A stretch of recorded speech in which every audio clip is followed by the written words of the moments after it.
pour avoir un aperçu d'à quoi vont ressembler nos usages numériques demain, c'est toujours intéressant de regarder ces conférences qui sont a priori dédiées aux développeurs. Hier soir, c'était la grande conférence annuelle d'Apple qui nous parle donc de l'évolution d'iOS. Alors, est-ce que ça nous parle d'un futur lointain ou d'un futur proche? Ça va être ma première question, Romain Heuillard.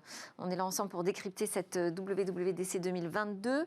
Est-ce qu'il vous a semblé qu'on était là face à des vraies ruptures d'usage numérique pour demain sur nos mobiles, ou plutôt à des évolutions? Alors clairement sur le côté mobile, c'était ils ont annoncé du coup iOS 16, la prochaine grande version d'iOS, le système d'exploitation des iPhones. Là-dessus, c'est clairement une mise à jour itérative. Il y a plein de nouveautés, mais pas de gros changements. En revanche, effectivement, c'est des annonces logicielles et il y en a certaines qui vont assez loin, notamment dans la voiture. Où, Oui. On attend Apple depuis longtemps. Voilà, ça fait des années qu'on prête à Apple l'intention de lancer une voiture, vraiment à part entière. Et là, hier, ils nous ont annoncé la nouvelle génération de CarPlay. Donc CarPlay, Donc le logiciel qui est embarqué, le logiciel, on va dire, de loisirs numériques, qui est embarqué dans certaines voitures. Alors en fait, justement, CarPlay, jusqu'à présent, c'était vraiment votre iPhone qui exécutait une interface qui s'affichait sur l'écran de votre voiture. Mais en réalité, ce n'était pas la voiture qui calculait l'interface, c'était vraiment votre téléphone. Et en fait, le GPS n'était qu'un deuxième écran pour votre téléphone. Et là, ce qu'ils ont annoncé hier, ce n'est qu'un aperçu, justement. Donc là, pour le coup, c'est un sujet sur lequel ils voient assez loin. Ils ont annoncé en fait qu'ils vont rentrer en concurrence avec ce que fait Google, qui a lancé il y a quelques années Android Automotive. Et cette fois, c'est la voiture qui va exécuter le logiciel. Donc ça permet en fait de ne plus avoir seulement le GPS ou sa musique sur le petit écran central de la voiture, mais d'avoir éventuellement de l'iOS, enfin un environnement Apple sur tous les écrans, y compris celui des compteurs, qui généralement, enfin c'est vraiment ça, c'est le domaine du constructeur habituellement. Et donc, il prévoit un système sur lequel ça pourra fonctionner sur tous les écrans de la voiture. Et du coup, ce serait la voiture qui exécuterait le logiciel. Et c'est hyper... Ça confirme ce que je disais en introduction, c'est-à-dire que la révolution des usages, Apple là, le confirme finalement, ils nous disent ça passe pas forcément par le matériel. Hein. C'est nous, c'est la révolution, la transformation, on l'a fait par le logiciel, par le développement. Sur CarPlay, effectivement, ça va s'afficher sur l'ensemble des écrans de la voiture. Ça veut dire qu'il faut qu'ils passent des deals très poussés avec les constructeurs. Alors, on a vu quelques noms de partenaires qui se sont affichés, notamment Volvo. On a Renault-Nissan, Volvo, Audi, pas Volkswagen. Plutôt des marques, en dehors de celles que je viens de citer, plutôt des marques assez haut de gamme. Mais c'est tout à fait majeur, puisqu'en fait, si ces constructeurs acceptent de mettre sur leurs écrans un système d'exploitation autre, donc celui de Google ou celui d'Apple, on peut imaginer d'ailleurs qu'on aura le choix, puisque certains de ces constructeurs-là utilisent déjà Android Automotive. On peut espérer même d'ailleurs qu'on aura le choix. Oui, certainement. Ouais. Et donc les constructeurs automobiles ne deviennent plus que des assembleurs de moteurs, de portières et d'écrans en fait, qui mettent à disposition des géants de latex. Et il y a un point qui fera peut-être réagir les spécialistes de la cybersécurité que j'aurai après en plateau, c'est qu'Apple nous dit que son système va être connecté, il va communiquer directement avec le système de la voiture.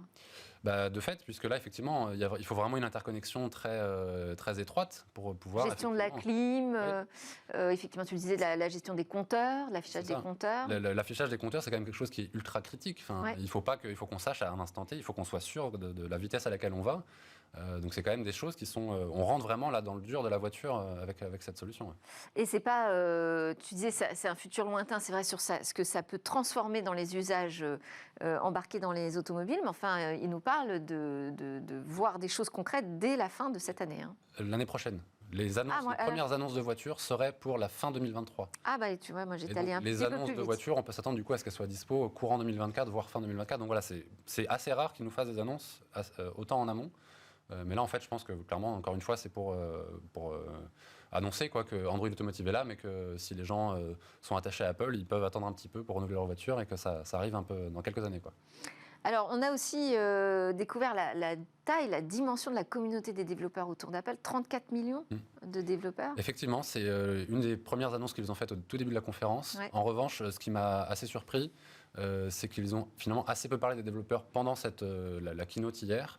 On sait que pendant la nuit, puisque avec le décalage horaire, il y a eu déjà pas mal d'autres annonces vraiment réservées aux développeurs, mais pendant le keynote, il y a eu assez peu finalement d'informations qui ont pu intéresser les développeurs purs et durs. Alors là, ils ont une semaine d'ateliers de travaux pratiques pour avancer sur ces sujets-là. Ce qui m'a frappé aussi, c'est qu'il n'y a eu aucune annonce sur... Il y a beaucoup de controverses en ce moment sur à quel point il y a des applications malveillantes sur l'App Store. Il n'y a eu aucune annonce à ce sujet, alors que c'est un sujet assez fort en ce moment. Peut-être que ça fera l'objet de conférences plus tard dans le cours de la semaine, mais voilà, c'était assez étonnant cette keynote, finalement assez peu réservée aux développeurs. Oui, de plus en plus, ça devient une keynote très grand public, finalement, d'annonce.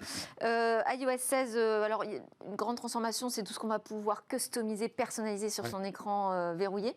Mais ça, c'est aussi assez intéressant venant d'Apple, c'est que iOS, pendant des années, on ne pouvait pas personnaliser grand-chose. Et là, on a eu les widgets. Je ne sais plus sur quelle version d'iOS, mais il y a quelques versions, la possibilité d'ajouter des widgets sur l'écran d'accueil de son iPhone. Et là, on va pouvoir vraiment personnaliser son écran de verrouillage, qui est quand même l'écran qu'on voit 100 fois par jour. Ouais. Ils font des choses, évidemment, comme d'habitude, assez bien, avec une photo qu'on pourrait choisir. Et ils détecteront par une intelligence artificielle le premier plan pour pouvoir mettre l'horloge au deuxième plan.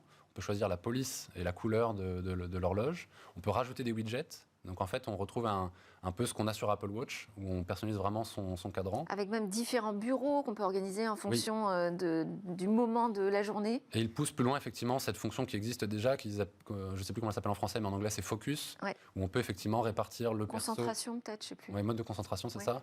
On peut répartir le pro et le perso. Et un bon exemple, c'est, on pourrait mettre en journée un profil pro où on n'a pas de notification d'application perso, on n'a que ses mails pro, etc. Et un fond d'écran assez neutre. Et puis à partir de telle heure, automatiquement, on bascule sur un fond d'écran avec sa famille. Et les notifications perso, ça s'inverse. On peut utiliser un seul téléphone pour les deux, ça c'est pas mal. Et ça, c'est une ouverture, c'est vrai, qui fait plutôt penser au monde d'Android. Et donc là, Apple nous laisse le choix un peu plus du design logiciel de nos smartphones. Autre annonce intéressante, c'est au sujet du wallet, en fait le portefeuille, qui peut contenir aujourd'hui des cartes bancaires. Aux États-Unis, plus de 11 États aujourd'hui, ou 11 États, je crois, aux États-Unis, aujourd'hui aussi jouent le jeu d'utiliser le wallet pour lire le permis de conduire. Des automobilistes. Oui, qui sert du coup de pièce d'identité.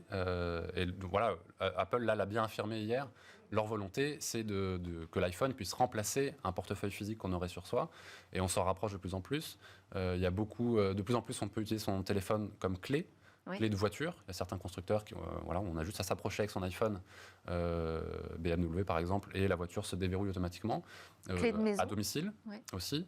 Et voilà, ils veulent vraiment pousser là-dessus. Ils veulent standardiser ça. Ça, je trouve que c'est une volonté d'ouverture qui est bienvenue. Alors, il y a sans doute des raisons aussi. Ils sont en procès partout pour des histoires de danger, d'abus de position dominante, etc. Donc, peut-être aussi qu'ils veulent faire bonne figure. Mais de toute façon, ça reste une bonne nouvelle.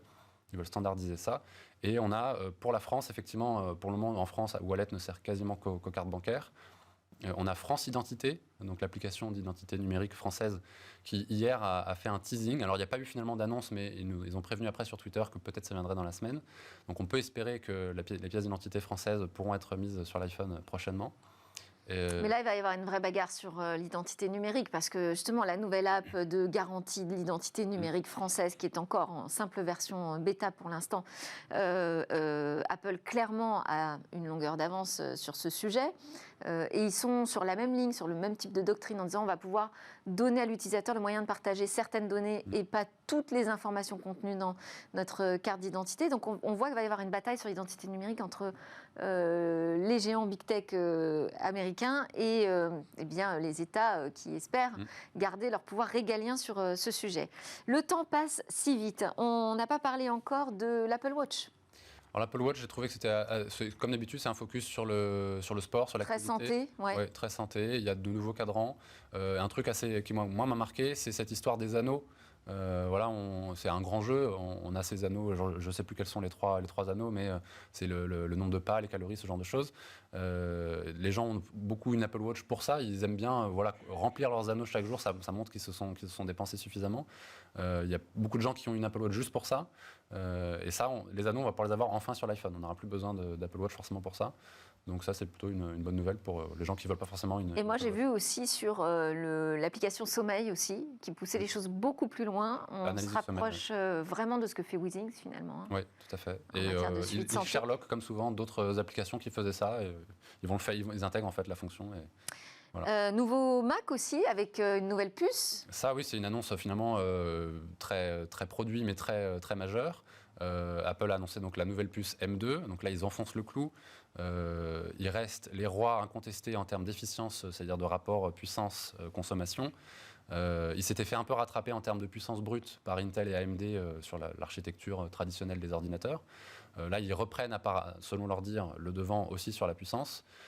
Et du coup, c'est accompagné d'un nouveau Mac, un premier pour le moment, le MacBook Air M2 du coup, encore un peu plus fin. En tout cas, il est le MacBook 13 Pro. Et le Pro, le MacBook Pro 13 pouces, mais là, il est très anecdotique puisqu'en fait, ils ont juste remplacé la puce, ils ont gardé le design ancien. C'est un peu bizarre. Ouais. Ce produit est un petit mais peu le nouveau bizarre MacBook Air, assez, très joli, assez impressionnant. Un écran un peu plus grand parce que bord à bord. Et un gros focus aussi sur l'économie d'énergie. Oui. Qui est fait autour de cette puce M2. On n'a plus le temps. Merci beaucoup Romain. De toute façon, on reparlera de toutes ces annonces lors de notre débrief jeudi. Romain Heuillard, journaliste et consultant indépendant qui nous a permis de découvrir toutes ces nouveautés qui vont changer peut-être nos usages. À suivre dans Smart Tech, on parle de cybersécurité et où trouver les talents.